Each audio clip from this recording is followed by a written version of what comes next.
Awang Nongpok State Singda Irang Kanba Fibam Asida Ahenba Security Gi Jackson Taurang Lokat Pangamnanaba Kilometer Lising Amaga Chatruk Kanifu Humdoi Sangba Myanmar India ngamkhei paringgi Sambal Khabagi Thabak yangsinkhre hairi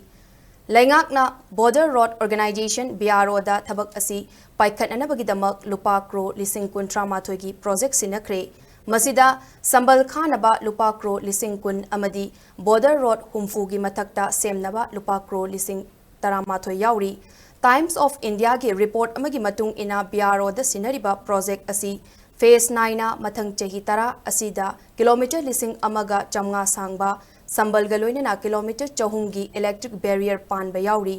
Central Lainga ki thabak asi haukiba Chahi gi May 3 dagi Manipur da thokliba maitei kuki furup ani gi marakta thorokpa irang asida mioi chani angkhai gi mathakta sijillakpa leptabadagi paikhalakpani hairi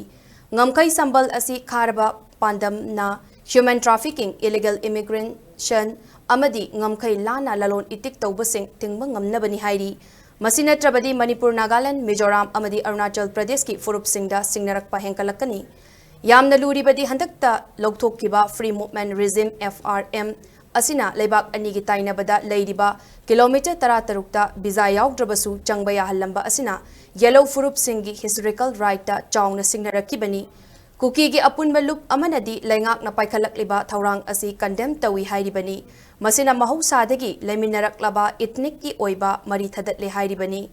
defense ki official singnadi project asi security mapangal kangkhatnanabani masina micham sing chatok sasin amadi nat ki oiba hiram amatada akaiba piroi hairi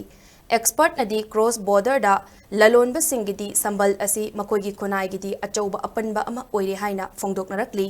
Manung-Da Sambal kilometer 10 khaba loikiba asidagi security amadi lalon itik tawbasing yengsinbada ngamle haina thamlakki